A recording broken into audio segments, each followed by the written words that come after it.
Olá, meus irmãos, Deus os abençoe. Estamos trabalhando juntos, eu e você, para encontrarmos o último eleito, para que o arrebatamento da igreja se dê muito em breve. É uma hora que estamos em grande expectativa por ela, a redenção dos nossos corpos e, por conseguinte, nosso encontro com o Senhor nos ares e logo em seguida a ceia das bodas do Cordeiro com os crentes de todas as eras, com os irmãos do Velho Testamento, do Novo Testamento, com aquela promessa maravilhosa de que de cada nação, de cada tribo, haverá um eleito lá, naquele grande dia, naquela grande ceia das bodas do Cordeiro. Nós estamos trabalhando por esse tremendo plano de redenção. A redenção que foi feita por nosso parente, Jesus Cristo. Veja, o mesmo ontem, hoje e eternamente. Veja, Rebeca encontrou no meio do caminho o mesmo que Abraão tinha levado no Monte Moriá e simbolicamente o sacrificou e simbolicamente ele foi ressuscitado de entre os mortos. O mesmo Jesus Cristo que nós temos encontrado aqui, aquela peruca branca que desceu em 1963.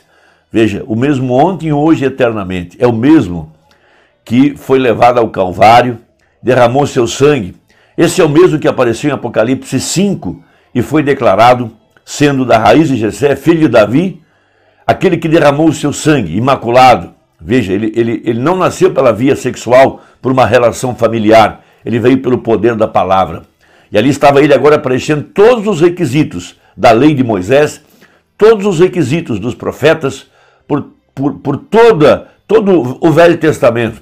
Ele foi pesado na balança e preencheu cada requisito. Ele tomou, então, o livro, em Apocalipse 6. O livro é um título de propriedade e desce a terra em Apocalipse 10.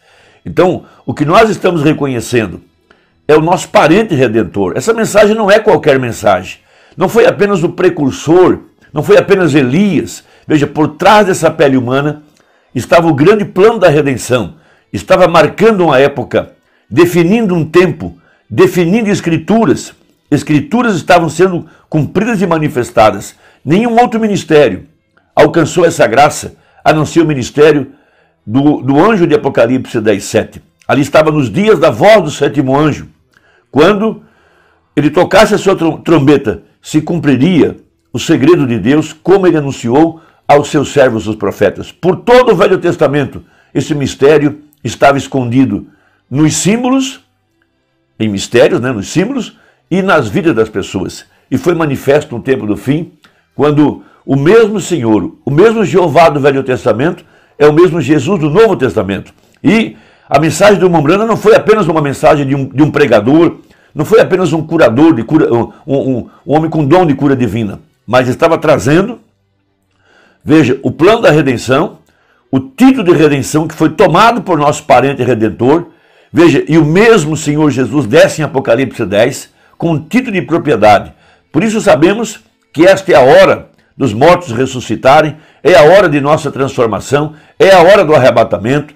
O invasor, Satanás, tem que entregar a terra ao dono original, porque ele não pode segurá-la mais do que 7 sábados. 7 sábados representam os 50 dias, o ano do jubileu tem chegado, e o diabo sabe que ele vai ter que entregar a terra nas mãos dos donos originais, que é a semente real de Abraão, aquela que possui as promessas. Então, nós estamos vivendo dias apostólicos, dias proféticos, e veja, o mensageiro do entardecer veio revelar o ministério do Filho do Homem. Filho do Homem significa possuidor da terra, o dono original. Ele a conquistou no Calvário, ele recuperou o título de propriedade, ele desce a terra com esse título para entregar aos herdeiros a semente real de Abraão. Então, reconhecer o parente redentor implica na redenção, implica em receber o Espírito Santo, veja, o penhor, e implica também em receber a plenitude desse penhor para trazer a ressurreição dos mortos. Então temos um tipo disso no livro de Ruth, que representa completamente o plano da redenção. Veja, quando ela reconhece o parente redentor, Boaz disse, essa sua última beneficência foi maior do que a primeira. Veja, ela tinha tomado a sua primeira decisão, deixou seus deuses, deixou seus pais, deixou seu país, veja, abandonou a sua própria felicidade para cuidar de sua sogra, que já era uma anciã. Ela renunciou ao seu casamento. Era uma moça bonita, uma moça jovem, mas ela renunciou à sua própria vida. Veja, e ela escolheu abrigar-se debaixo do Deus de Noemi, o Deus de Israel. Foi grande isso, a sua decisão determinou o seu futuro. Logo em seguida, Ruth servindo, capítulo 2. Agora, ela se dedicando a buscar o alimento, buscar o trigo maduro, desculpa, a cevada, no tempo da colheita, no tempo das primícias. Veja, indo após os segadores, ela atrai a atenção do dono da seara, Boaz, o homem opulento, o homem rico. Ela não sabia que ele era um parente redentor. Mas no capítulo 3, instruída pelo Velho Testamento, instruída por Noemi, ela reconhece o parente redentor e disse a Boaz: minha filha, essa atitude, veja, essa revelação que você teve é maior do que a primeira. A sua última beneficência é maior do que a primeira. Então, reconhecer o parente redentor implica na redenção, implica na confirmação, na convicção, na certeza de ter o nome no livro da vida do Cordeiro. Porque você não está seguindo uma mensagem qualquer de Billy Graham, de Oral Roberts ou de qualquer outro pregador. Você foi exatamente onde está o Redentor, o Remidor, aquele que tem o título de redenção. Porque você não pode ser redimido a não ser pelo dono original, que é Jesus Cristo. Então, Boaz dá o seguinte elogio para ela no capítulo 3, verso 8.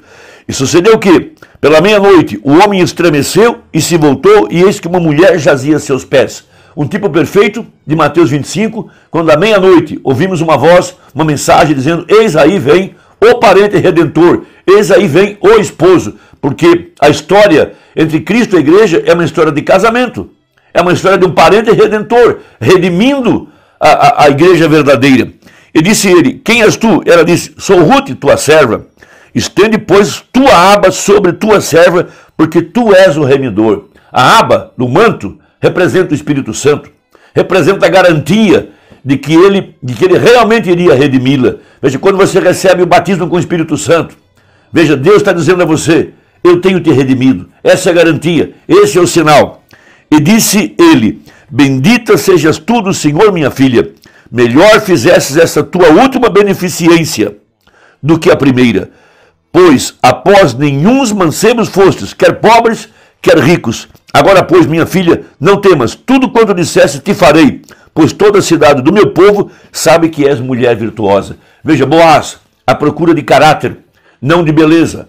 Ruth, então, por eleição, por predestinação, guiada pelo Espírito Santo, não foi atrás de nenhum outro homem, nem pobre nem rico. Ela foi diretamente no seu remidor. Quando ela reconhece isso, veja, ela está demonstrando sua revelação, demonstrando sua convicção, demonstrando sua fé. Isso dá a ela direito de ser redimida. Então o profeta na mensagem, veja, as 70 semanas de Daniel, a primeira parte, a partir do parágrafo 56, diz o Mumbrana. Agora, encontramos que ele foi nosso parente redentor. E ele tomou o livro da mão do proprietário original. É um título de propriedade para a redenção. Encontramos isso. Recorde o estudo. É um título de propriedade de redenção. E uma propriedade abstrata com ele, que Deus requer vida pela morte. No Jardim do Éden, então, Jesus, o justo, morreu e tomou o título de propriedade. E foi capaz de romper os selos, revelar o que estava neles e dar a herança que pertencia a ele, a seu povo. Veja, o que é esse livro de redenção? É um título de propriedade, com o nome dos herdeiros. Veja, Ruth estava incluída na herança, porque ela tinha parentesco com o defunto. Você tem parentesco com Jesus. É o que revela o livro da vida do Cordeiro. E ele agora vem para te redimir. Apocalipse 10. Veja, vida eterna que ele herdou por fazer isso. Ele passou sua própria vida no Calvário e a dividiu entre nós pelo Espírito Santo. Amém? Nenhum homem tem sido capaz alguma vez de vir, de mesmo pensar o amor que aquilo foi, o que ele fez. Satanás, ele uma vez proprietário por causa da queda no jardim, é atado e lançado ao fogo. Seus dias são terminados. Jesus no Evangelho tinha 4 títulos. Tome isto: filho de Davi, isso é no milênio, rei para Israel. Veja, herdeiro do trono. Filho de Abraão, a concessão real, a semente real. Filho do homem, herdeiro da terra. Filho de Deus, herdeiro de todas as coisas, a concessão real. Ele foi filho de Deus durante as eras, mas ele desce agora, com o título na mão, de propriedade, como filho do homem. No Velho Testamento, a propriedade não podia ser retida por mais de 50 anos. Não podia ser aniquilado de seu dono original mais do que 50 anos. E no 40º dia, ele pagou o preço. Veja, por 40 dias, ele andou no meio das pessoas e muitos o tinham visto. Veja, Atos 1, no dia 40, ele sobe, se esconde atrás do véu. Veja, em Atos 2, no dia 50, ele desce agora, o dono original, para declarar liberdade à igreja, para declarar que ela estava livre e que ela voltou agora às mãos do dono original. Veja, ele pagou o preço. No 50º dia, a redenção e o poder que pertenceu à igreja, que se perdeu no Jardim do Éden, foi redimida de novo e enviada a nós pelo batismo do Espírito Santo no 50º dia.